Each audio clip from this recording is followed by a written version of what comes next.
Bismillahirrahmanirrahim. Kisah yang selanjutnya dari A'immatul Huda, Al-Imam At-Tirmidzi rahimahullahu ta'ala. Al-Imam At-Tirmidzi dalam urutan ulama-ulama hadis dia mendapat peringkat yang keempat setelah Bukhari, kemudian Muslim, kemudian Abi Dawud, kemudian Tirmidzi. Lah Imam Tirmidzi ini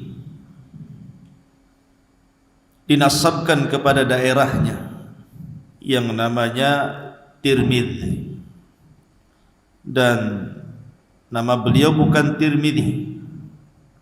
Nama beliau adalah Abu Isa Muhammad ibn Isa ibn Surah ibn Musa ibn Dhahhak As-Sulami At-Tirmidzi, tetapi masyhur disebut dengan Imam Tirmidzi karena dinasabkan kepada daerahnya namanya Tirmidzi yang ada di Uzbekistan.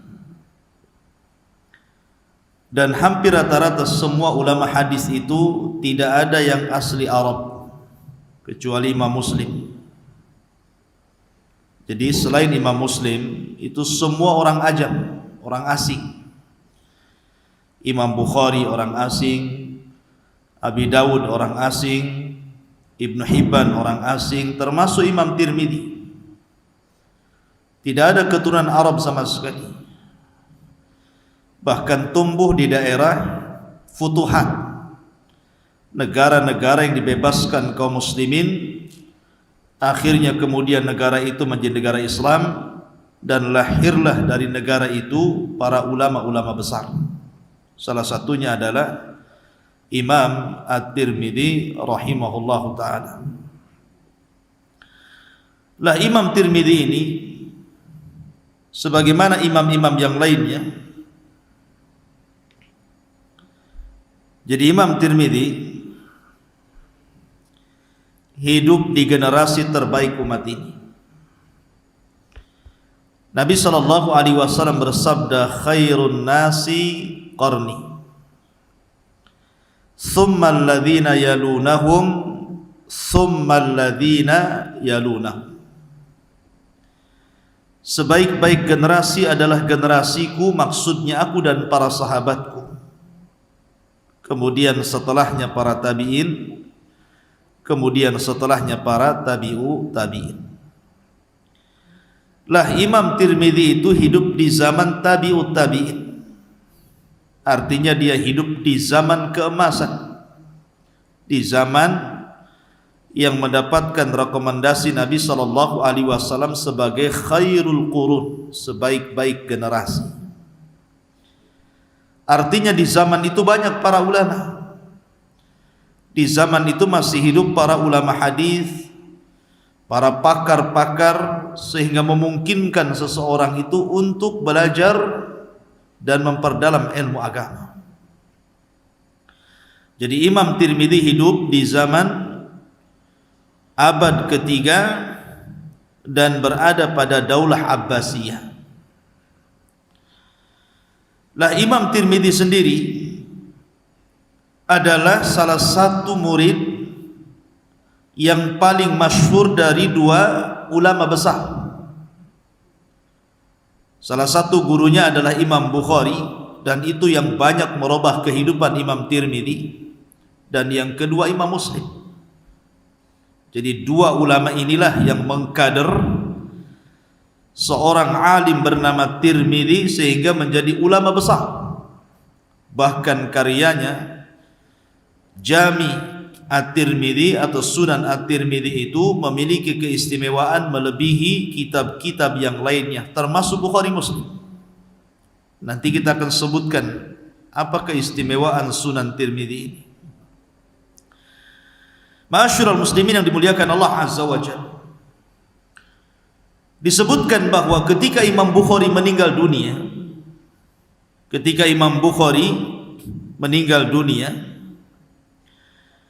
maka tidak ada di Khurasan orang yang lebih alim melebihi Imam Tirmidzi. Seolah-olah Allah Subhanahu wa taala ingin menggantikan wafatnya Bukhari dengan lahirnya Tirmidzi. Jadi Imam Tirmidzi itu menggantikan posisi Imam Bukhari di Khurasan. Bahkan ketika Imam Bukhari meninggal dunia, itu pula yang menjadikan Imam Tirmidzi itu selalu banyak menangis, sedih karena kematian guru tercintanya Imam Bukhari. Ada yang mengatakan sebab itulah akhirnya pandangannya di usia tua akhirnya buta. Tapi ada yang mengatakan bahwa Imam Tirmidzi buta karena banyak menangis, karena takut kepada Allah Subhanahu wa taala. Jadi usia tuanya dia selalu qiyamul lail, salat malam, kemudian selalu menangis karena takut kepada Allah Azza wa Jalla. Tangisannya itulah menyebabkan kebutaan Imam Tirmidzi di waktu tua sampai meninggal. Ma'asyiral muslimin yang dimuliakan Allah Azza wa Jalla, dijelaskan bahwa Imam Tirmidzi itu kata para ulama, kana Tirmidzi yuhibbul ilma wal irtihal. Jadi Imam Tirmidzi itu sangat senang dengan ilmu dan melakukan rihlah thalabul ilmi. Ikhwatu fiddin muliakan Allah Azza wa Jalla, kebiasaan para ulama sejak dulu, kalau kita melihat sirah atau sejarah imam madhab dan juga imam-imam hadis, maka tidak lepas daripada rihlah thalabul ilmi. Dan memang begitu, ilmu itu akan mudah didapat dengan rihlah. Makanya Yahya bin Abi Katsir mengatakan, la yunadul ilmu birahatil jismi. Tidak mungkin ilmu itu diraih dengan istirahatnya badan. Artinya seseorang itu harus berusaha untuk mencari ilmu dengan cara melakukan safar. Kita lihat dalam Al-Quran kisah Nabi Musa alaihi salatu wassalam rihlah talabul ilmi, mencari Khidir.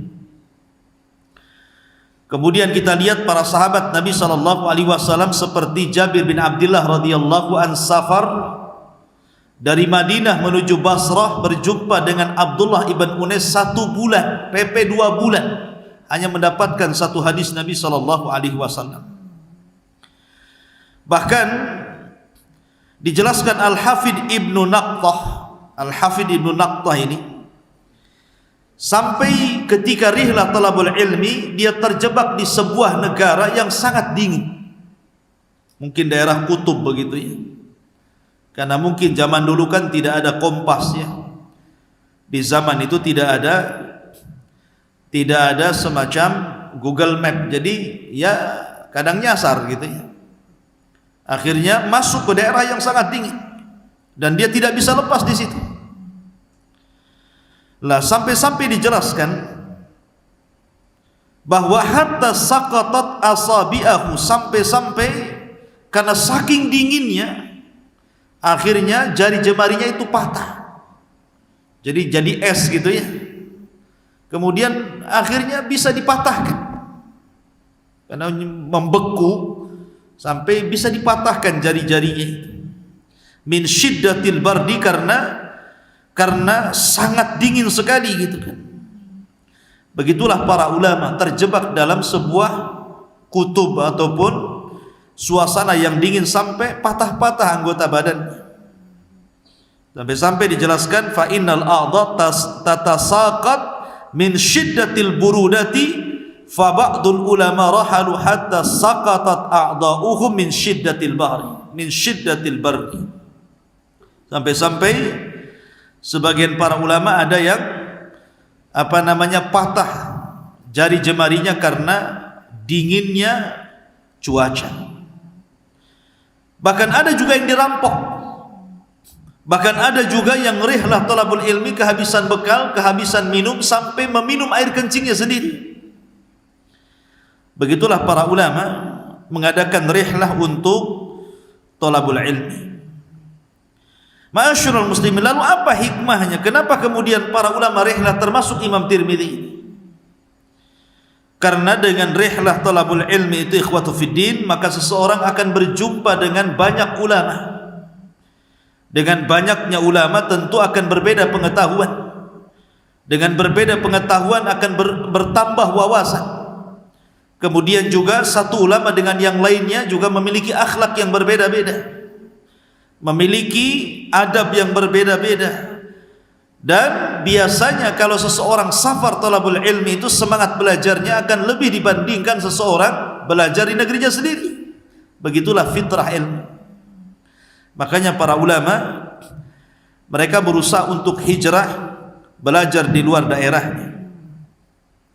Ma'asyiral muslimin yang dimuliakan Allah Azza wa Jalla, di antara pujian para ulama terhadap Al-Imam At-Tirmidzi rahimahullah ta'ala, dijelaskan oleh Imam Ibnu Hibban rahimahullah ta'ala. Bayangkan, Imam Ibnu Hibban ini salah satu ulama hadis, tapi memuji Imam Tirmidzi. Kata Imam Ibnu Hibban, kana Abu Isa mimman jama' wa sannafa wa hafidha wa dzakar. Adalah Abu Isa, maksudnya Imam Tirmidzi, adalah orang yang berhasil mengumpulkan banyak riwayat, banyak karya, kuat hafalan, dan banyak menorehkan masail-masail.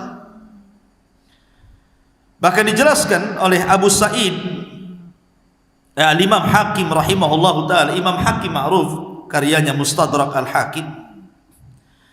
Imam Hakim mengatakan, matal Bukhari, ketika Imam Bukhari meninggal dunia, kata Imam Hakim, lam yakhluq bi Khurasan misla Abi Isa. Tidak ada yang bisa menggantikan posisi Imam Bukhari di Khurasan melebihi Abi Isa, maksudnya Imam Tirmidzi. Fil ilmi, baik dalam ilmu, wal hifdi dalam hafalan, wal wara'i dalam wara', wal zuhdi dalam zuhud. Baka hatta umiyah, dia senantiasa banyak menangis sampai mengalami kebutaan di waktu tuanya. Wa baqiya dhariran, dan dia terus mengalami kebutaan sinin bertahun-tahun karena menangis, karena takut kepada Allah Subhanahu wa taala, sebagaimana disebutkan dalam kitab Siyar A'lamin Nubala oleh Imam Az-Zahabi rahimahullah taala. Lihat, Imam Tirmidzi ini tidak mungkin dipuji oleh ulama besar sekelas Imam Hakim, sekelas Imam Ibnu Hibban, atau sekelas Ibnu Katsir, atau sekelas Ibnu Ahmad Al-Hambali dan ulama-ulama yang lainnya, kecuali karena memang ada keistimewaan dari Imam Tirmidzi. Sekarang pertanyaan, kalau seandainya Anda ini, antum ini minta pandangan orang lain, tolong tulis soal saya, kira-kira apa yang ditulis? Coba antum tulis soal saya. Bagaimana pandangan antum tentang saya? Mungkin satu, pelit, pemarah, kurang ajar. Nggak ada yang bagus. Ya. Dan itu kita lihat, coba ustadz-ustadz kita saja yang ada di YouTube itu, lihat komentar di bawah itu. Tidak ada yang bilang, oh seorang alim, muhaddis, mutqin, hafid, muhaddis. Tidak ada. Yang ada cebong. Gak jelas di bawah itu. Ini golongan cebong, ini radikal, ini ustadz-ustadz yang gak jelas, ini ustadz tanda-tanda teroris, ini ustadz pemecah belah. Gak ada pujian-pujian sebagus para ulama dulu kan. Sehebat apapun ustadz-ustadz yang masuk YouTube, pasti ada komentar negatif di bawah, walaupun yang disampaikan itu kebenaran. Coba kenapa? Lain dengan ulama dulu kan. Ulama dulu betul-betul dipuji oleh orang lain. Tapi ustadz-ustadz di zaman sekarang, sehebat apapun dia menyampaikan ilmu, tetap saja komentarnya negatif di bawah itu. Apalagi kalau sudah membantah dan menyingkap kesalahan ustadz yang lain, oh dibully habis. Artinya bahwa orang sekarang ini mendapatkan pujian manusia itu sulit. Kenapa? Karena kapasitasnya berbeda dengan ulama dulu. Memang ulama dulu betul-betul ulama, ya, seperti Imam Tirmidzi rahimahullahu ta'ala. Makanya disebutkan oleh Al-Imam Ibnul Ammad Al-Hambali rahimahullahu ta'ala, Al-Imam At-Tirmidzi tilmidhu Abi Abdillah Al-Bukhari. Dia adalah muridnya Abi Abdillah Imam Bukhari. Kemudian dia mengatakan, kana ayatun fil hifdzi wal itqan, bahwa Imam Tirmidzi itu memiliki ayat, tanda-tanda kebesaran Allah di dalam kuatnya hafalan dan mutqinnya hafalan. Sampai-sampai dikisahkan, jadi suatu ketika dia hendak menyetor tulisan yang dinasakhnya, jadi dia meminjam dari gurunya catatan untuk disalin gitu. Jadi ketika disalin itu dia hafal salinannya sampai 2 juz. Jadi sambil menulis itu, apa yang ditulis dalam buku langsung terekam dalam otak gitu. Ketika suatu ketika dia hendak menyetorkan, rupanya dia tidak membawa catatannya, malah yang dibawa catatan yang kosong. Harusnya catatan yang sudah ada tulisannya gitu ya. Dibawa pula catatan yang kosong, terbawa catatan yang kosong gitu maksudnya. Sehingga gurunya marah gitu kan, kamu mau nyetor apa? Semua catatanmu kosong. Katanya Imam Tirmidzi, ya sudah saya setorkan lewat hafalanku. Akhirnya dia sebutkan tuh hafalan. Gurunya masih kurang percaya. Kalau begitu saya akan bacakan 40 riwayat yang gharib, maksudnya yang jarang didengar. Kemudian kau ulangi.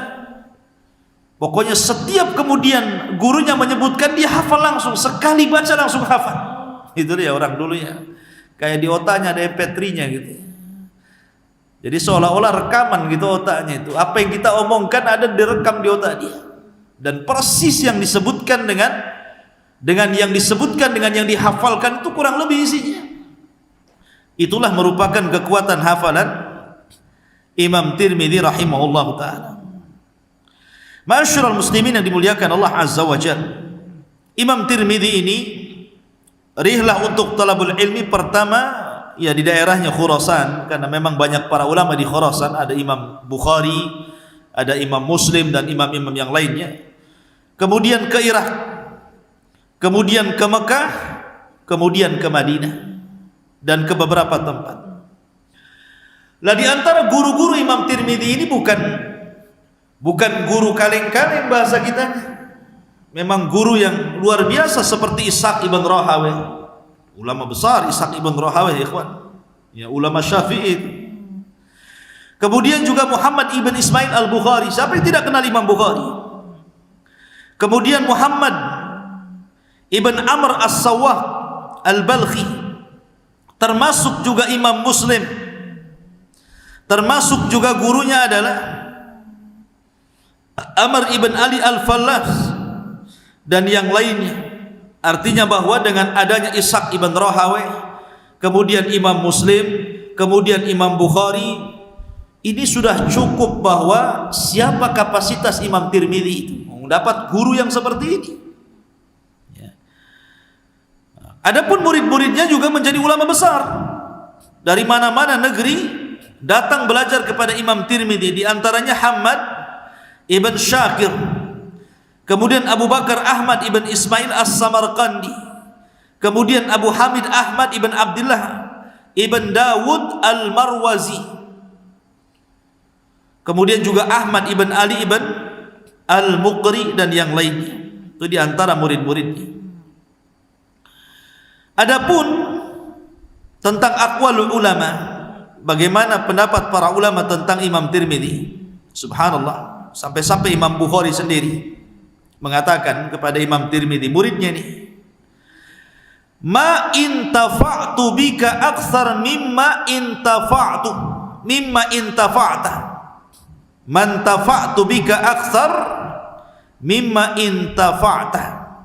Kata Imam Bukhari, karena bagaimanapun Imam Bukhari ini guru besarnya Imam Tirmidzi. Jadi banyak munaqasyah, berdebat antara guru dengan murid ini. Kata Imam Bukhari, demi Allah, apa yang aku dapatkan dari kamu wahai Tirmidzi, manfaat aku berjumpa dengan kamu atau manfaat kau jadi muridku itu jauh lebih besar bagiku daripada engkau mengambil manfaat dari aku. Jadi kata Imam Bukhari, justru ketika engkau jadi muridku, kata Imam Bukhari, aku mengambil manfaat darimu jauh lebih besar dibandingkan engkau mengambil manfaat dari aku. Subhanallah, sampai Imam Bukhari ngomong begitu, ikhwan. Ya, menunjukkan bahwa Imam Tirmidzi itu luar biasa. Makanya kitab yang dikarang seperti Sunan At-Tirmidzi, kata para ulama, sebenarnya tidak layak Sunan Tirmidzi disebut Sunan, harusnya disebut Jami' At-Tirmidzi. Kenapa disebut Jami', tidak disebut Sunan? Karena kitab Sunan Tirmidzi atau Jami' At-Tirmidzi itu mencakup semua bab, lain seperti Sunan Abi Dawud, Sunan Ibnu Majah. Itu pembahasannya terbatas, mulai bab toharah mungkin sampai kitab apa gitu dalam bab fikih, dalam bab muamalah gitu. Tetapi Jami' At-Tirmidzi ini bukan hanya mencakup kitab ahkam, kitab hukum-hukum, sampai kepada masalah adab, masalah akhlak, masalah bab-bab yang tidak ada dalam kitab sunan yang lainnya dia cantumkan di situ. Makanya para ulama mengatakan bahwa pantasnya jangan disebut Sunan At-Tirmidzi tapi Al-Jami' At-Tirmidzi, karena pembahasannya mencakup semua pembahasan. Sampai-sampai lihat perkataan Tirmidzi sendiri dalam karyanya, dia mengatakan, "Sannaftu hadzal kitab wa aradtuhu ala ulama'il Hijaz wal Iraq wal Khurasan faradu bihi wa man kana hadzal kitab yakni Jami' At-Tirmidzi fi baitihi faka'annama fi baitihi nabiyyun yatakallam." Kata Imam Tirmidzi, ketika aku mengarang kitab Al-Jami' At-Tirmidzi ini, aku coba setelah jadi berbentuk makhtutot, sudah jadi kumpulkan hadis-hadis itu dalam satu kitab, maka aku bawa catatan itu kepada ulama Hijaz, aku bawa catatan itu ke ulama Irak, aku bawa catatan itu ke ulama Khurasan, dan mereka berusaha untuk membacanya, dan semuanya senang dengan tulisanku. Maka Imam Tirmidzi mengatakan, maka barang siapa yang memiliki kitabku Jami' At-Tirmidzi, seolah-olah di rumahnya ada Nabi yang sedang bicara, saking lengkapnya. Jadi kalau antum di rumah punya kitab Al-Jami' At-Tirmidzi atau dikenal dengan Sunan At-Tirmidzi, itu sudah cukup. Seolah-olah di rumah antum itu ada Nabi yang sedang berbicara, karena seluruh yang ditulis Imam Tirmidzi dalam kitabnya itu sangat lengkap sekali, mencakup semua hukum-hukum, semua adab-adab dan akhlak yang pernah diucapkan Nabi SAW. Makanya dia mengatakan, kalau antum punya kitab itu seolah-olah ada Nabi yang sedang bicara di rumah kita, saking lengkapnya kitab Sunan At-Tirmidzi itu. Ma'asyiral muslimin yang dimuliakan Allah Azza wa Jalla, di antara pujian para ulama tentang masalah Sunan At-Tirmidzi ini, kenapa dibedakan dengan kitab-kitab yang lainnya? Ada yang mengatakan bahwa ini seperti yang dikatakan oleh beberapa para ulama, di antaranya Al-Imam Ahmad Syakir rahimahullahu taala, dia mengatakan bahwa kitab Tirmidzi yamtaz bi salasati umur. Jadi kitab Tirmidzi ini memiliki keistimewaan 3 perkara dibandingkan kitab-kitab hadis yang lainnya. Di sana ada Sahih Bukhari, ada Sahih Muslim, ada Sunan Abi Dawud, Sunan Tirmidzi, Sunan Ibnu Majah gitu ya. Kutubus Sittah atau Kutubus Tis'ah. Jadi bukunya Imam Tirmidzi itu memiliki kelebihan dari semua kitab-kitab hadis. Dan itu ada 3 perkara yang membedakan kitab yang ditulis Imam Tirmidzi dengan kitab-kitab yang lainnya, termasuk Bukhari, Muslim dan yang lain. Di antaranya adalah Imam Tirmidzi itu meriwayatkan pada hadisul bab, hadis yang pertama kali dicantumkan dalam babnya itu nama-nama sahabat yang meriwayatkan dari mereka hadis-hadis yang sama. Jadi walaupun tidak disebutkan redaksinya, Tetapi beliau sebutkan hadis ini juga diriwayatkan sahabat ini, sahabat itu, sahabat ini, sahabat ini, sahabat itu gitu. Jadi sebutkan tuh ya dengan lengkapnya. Kemudian yang kedua, beliau juga menyebutkan ikhtilaful fuqaha. Jadi dalam kitabnya itu perselisihan ahli fikih itu disebutkan. Terkadang beliau mengambil pendapat yang rajih dari gurunya Imam Bukhari, terkadang pakai pendapatnya sendiri atau ulama-ulama yang lainnya. Dan dia sebutkan mana yang sahih, mana yang dhaif, sehingga memudahkan para talabatul ilmi untuk mempelajari masail. Kemudian yang ketiga, beliau juga menyebutkan tentang derajat hadis. Di situ disebutkan derajat hadis. Jadi beliau banyak menyebutkan derajat hadis tentang rawi-rawi yang ada dalam kitabnya. Artinya bahwa kalau orang belajar kepada kitabnya Imam Tirmidzi itu lebih dimudahkan. Karena apa? Karena persoalan sudah ada, kemudian juga riwayat-riwayatnya sudah dipilihkan, kemudian pendapat yang kuat juga sudah dipilihkan. Makanya kemudian inilah yang membedakan kitab beliau berbeda dengan kitab-kitab yang lainnya. Sampai-sampai dijelaskan oleh Imam Zahabi rahimahullahu ta'ala, beliau mengatakan Jami'ut Tirmidzi ilmun nafi' wa fawaid ghazirah wa ru'usul masail wa huwa ahadu usulil Islam laula ma qadarahu bi ahadith wahiyatin ba'duha mawdu'un wa katsirun minha fil fadail. Beliau mengatakan dalam kitab Jami' at-Tirmidzi itu terdapat ilmu yang bermanfaat, faedah yang luas, kemudian banyak persoalan-persoalan yang bisa kita gali. Dia salah satu daripada usulul Islam, pondasi Islam. Kaulah bukan karena dikotori dengan hadis-hadis yang lemah sebagainya maudhu dan kebanyakannya bicara tentang fadailul a'mal. Memang ada sebagian orang yang mengatakan Imam Tirmidzi ini majhul, seperti Imam Imam Ibnu Hazm. Jadi Imam Ibnu Hazm itu kalau komentar tentang Imam Tirmidzi memang komentarnya negatif. Dikatakan rajulun majhul. Itu orang enggak jelas, majhul gitu. Ya karena memang belum sampai kepada Imam Ibnu Hazm tentang kitabnya Imam Tirmidzi. Kata Imam Az-Zahabi, karena tidak sampainya kitabnya Imam Tirmidzi kepada Imam Ibnu Hazm sehingga Ibnu Hazm berkomentar negatif tentang Imam Tirmidzi. Ya, bukan berarti kemudian ketika tidak sampai kepada Imam Ibnu Hazm dan Imam Ibnu Hazm mengatakan dia rajulun majhul, dikatakan majhul kemudian kita katakan ini pendapat Ibnu Hazm. Tidak, karena Ibnu Hazm ini sendiri tidak paham tentang hal ini, belum sampai ilmu kepadanya. Contoh nih, ketika Imam Ibnu Hazm berfatwa sa'i itu seperti tawaf. Kalau tawaf itu kan 7 putaran tuh. Jadi Imam Ibnu Hazm menganggap sa'i itu seperti tawaf, 1 putaran itu Safa Marwah. Agak pincang orang itu kan. Jadi Safa Marwah itu satu putaran. Ya, nanti dari Safa ke Marwah lagi 2 putaran. Padahal yang benar apa? Safa Marwah 1 putaran, Marwah Safa 2 putaran. Kemudian balik lagi kita. Jadi Safa Marwah 1 putaran, tapi kata Ibnu Hazm, Marwah itu Safa Marwah berarti Safa muter ke Marwah balik ke Safa itu 1 putaran katanya. Padahal yang benar apa? Safa dulu baru Marwah 1 putaran, Marwah Safa 2 putaran, kan gitu ya. Kalau ikut pendapat Imam Ibnu Hazm pincang lah. 1 putaran, bayangkan coba. Ya. Iya, karena Imam Ibnu Hazm tidak pernah haji. Ya, tidak sampai ke Mekah, makanya dia berfatwa seperti itu. Ya. Jadi tidak semua yang dikatakan Imam Ibnu Hazm kita benarkan, tidak. Imam Tirmidzi ma'ruf ya. Banyak kemudian karya-karyanya dipuji para ulama, karena belum sampai saja makanya Imam Ibnu Hazm mengkritik Imam Tirmidzi. Intinya bahwa Imam Tirmidzi kemudian meninggal dunia di negaranya sendiri Tirmidz, dan ada yang mengatakan bahwa wafatnya Imam Tirmidzi 22 tahun setelah wafatnya Imam Bukhari rahimahullahu taala.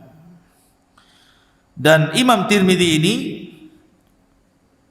meninggal di bulan Rajab tahun 279 Hijriah, dan beliau mengalami kebutaan di akhir hidupnya. Kemudian dia meninggal dunia dalam posisi dia mengalami kebutaan. Dan sekali lagi dikatakan oleh Al-Hakim Abu Ahmad Aku mendengar Imran ibn Allan berkata, ketika meninggal Bukhari, tidak ada yang menggantikan di Khurasan seperti Imam At-Tirmidzi di dalam ilmu wara, sehingga dia banyak menangis karena takut kepada Allah dan mengalami kebutaan sampai dia meninggal dunia.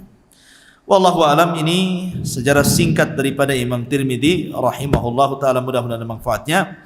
Subhanakallah bihamdika asyhadu an la ilaha illa anta astaghfiruka wa atubu ilaik. Allahu taala alam. Assalamualaikum warahmatullahi wabarakatuh.